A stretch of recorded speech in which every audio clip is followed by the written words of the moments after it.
Hey guys, and welcome back to my channel. My name is Marissa. If you are new around here, I'm a pharmacist and health coach, and I make lots of videos all about healthy eating, healthy living, and everyday wellness. And in this video, I'm going to share how a certain food has changed my life, my health, and also my approach to how I eat to nourish my body. This video is part of my Wellness Toolbox series. Life isn't easy, and challenges and struggles are thrown at us all the time, it seems. And I believe that it is so important to have things in our life that we can readily turn to or reach for that will help us to get well, be well, and stay well. Essentially, being prepared as good as we can be. When we are prepared, we have a greater chance of being successful at improving our health and staying well. Just like you wouldn't expect to do well on a test that you didn't study for, or to cook a recipe without having all of the listed ingredients on hand, you can't expect to be healthy, especially as you get older, if you don't do or have things on hand that will help you to take care of yourself on a daily and weekly basis. We are all a little different, and so what's in my wellness toolbox may differ from yours a little bit, and that's okay. This series is merely meant to share what helps me, because maybe it could help you too, and to also inspire you to create one for yourself. Okay, so the food that has changed my life is yogurt. You may or may not like yogurt. I find that people have really strong opinions when it comes to yogurt. They either absolutely love it or they refuse to eat it. And many years ago, I was the latter. I hated yogurt. I thought it smelled weird, looked weird, tasted weird, all of it. I never ate it. I totally refused it if anyone ever offered it to me. And it wasn't until I had a physician assistant tell me to start eating it that I finally decided to make it a staple in my kitchen and on my plate. Before I begin, I just wanted to share that this video is just for educational purposes and it isn't meant to replace seeing your doctor. Okay, so the first way that eating yogurt changed my life is that it helped me stop having recurrent urinary tract infections.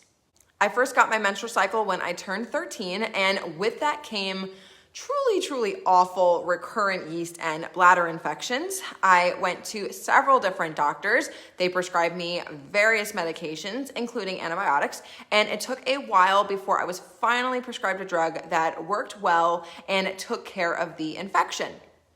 After that, I found that this issue would flare up from time to time over the years whenever I was about to get my cycle. It was so annoying, it was painful, it was just really affected my quality of life, and I started to develop anxiety around it because it was happening so often and I could almost predict it. So, each month when I got my period, I would either feel some sort of an annoying symptom or I would experience an actual UTI. Now, fast forward about a year or two later, I went to an urgent care visit for, wouldn't you know, a UTI, and the PA that I saw asked me a question that no other doctor or practitioner ever asked me before, and that was, do I eat yogurt? She spent a minute looking over my chart. She saw how many times that I was coming to the doctor for this issue, and she asked me this question, and I told her no, that I don't like it, and her response was, well, I think you better start. I remember she said to me that the people she sees that routinely eat yogurt experience less frequent UTIs. So I agreed and I started eating it every day. And not only did I experience less UTIs, but they were less severe, and eventually I stopped getting them at all. Praise the good Lord. The next way that eating yogurt changed my life is that it helped me improve my digestion and get my acid reflux under control.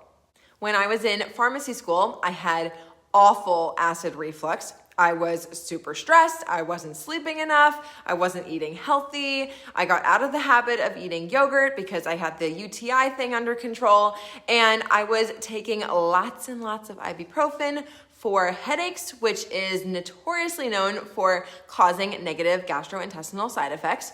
So over time, all of these things added up and equated to me having terrible digestive issues. I did go to the doctor and they told me to start taking acid suppressing medications. They're available over the counter, so I just picked some up and I started to take them and I felt so much better. Those drugs really do work, you guys.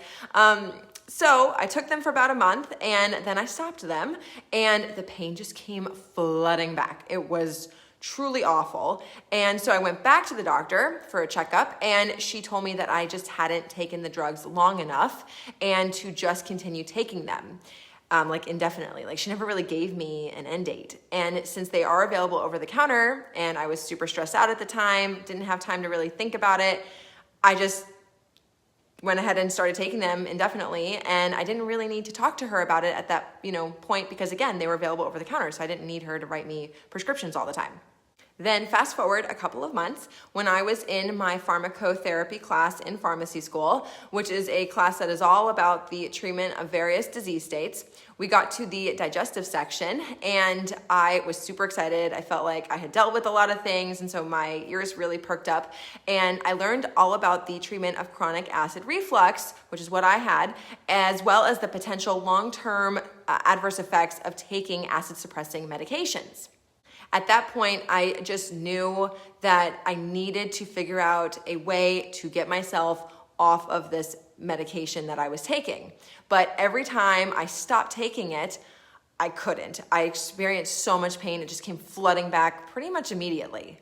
So one day I went to my professor, who is a pharmacist, and I asked them how people can discontinue the drug. Does she see this happen? Is it recommended? Like, all the ins and outs of it.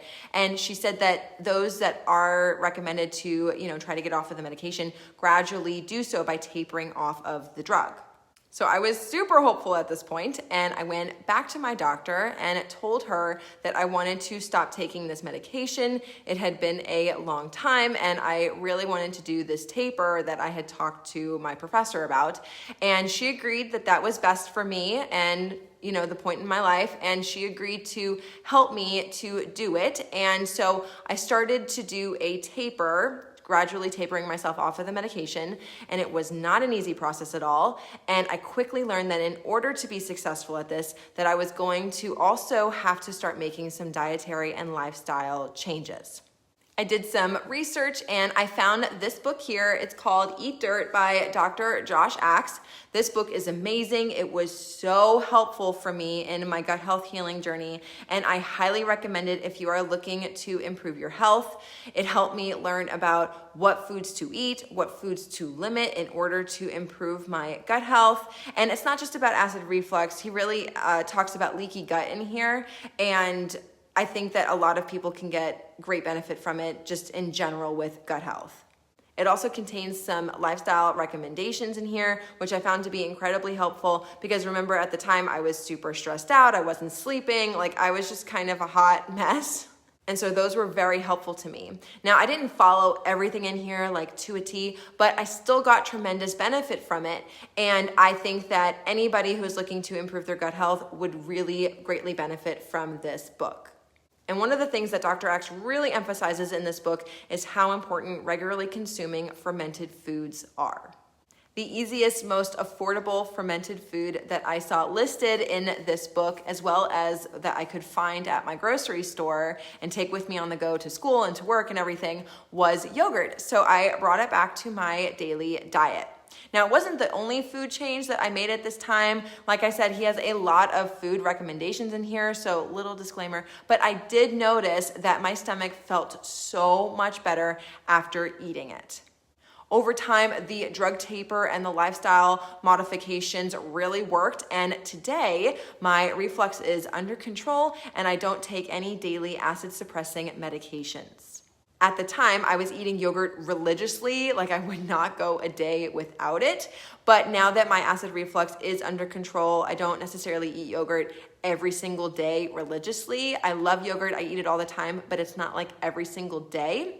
But I do notice that if my acid reflux ever does kind of flare up a little bit, which is pretty rare at this point, but if it ever does, then I know to go ahead and go eat some yogurt for a few days, and then my acid reflux is under control again.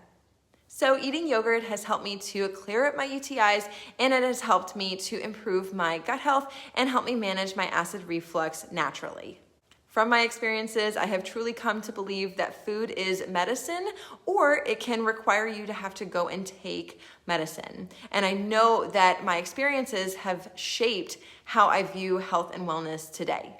Now, I don't want you to think that I am completely against taking medications. In fact, I'm really grateful that they were able to help me in my moments of need, but they weren't the ultimate fix to my problems. And they also caused some side effects that, caused some other problems for me. For example, all of the antibiotics that I took for my UTIs negatively affected the healthy probiotic bacteria that live within my gut, and that very well may be part of the reason why I struggled so much with my gut health later on in life. The drugs were more of a temporary solution. They helped me while I figured out what I needed to do in order to support my body naturally. And it took time. It takes time to develop healthy habits. It took time for me to implement a morning routine, to learn how to manage stress, to build up my gut microbiota again with healthy probiotic bacteria, to eat intuitively, to learn about nutrition, and to find and develop recipes that work well for me and for my body. Habits aren't easy to form, and bad habits are even harder to break, and they don't all happen at the same time. And so what I did was I just took everything one step at a time, and that's what I recommend for you to do as well. Improving your health doesn't happen overnight, and very rarely from just one thing. Instead, it takes time, consistency, intentionality, and sometimes a combined approach of traditional and holistic practices. So that right there is how eating yogurt has changed my life and why it is a part of my wellness toolbox. Despite the fact that I didn't initially love eating this food, it has truly helped me over the years to get well, be well, and stay well. And over time, I have grown to love eating yogurt, and I don't consider it a chore or anything like that. I actually look forward to eating it now, its taste, and also the way that it makes me feel. I would love to know, do you like to eat yogurt? If you do, have you noticed that it has helped you in any way? Let me know in the comments below. If you want to follow along in this Wellness Toolbox series, then click that subscribe button and join my Wellness Warrior community. I post videos every single week. I share lots of healthy living inspiration, wellness education, and healthy recipes and meal ideas too, because I love to cook and I love to eat. I have also linked the Eat Dirt book by Dr. Josh Axe in the description box in case you would like to read that. But otherwise, thank you guys so much for watching today's video, and I will see you in my next one. Stay well, my friends. Bye.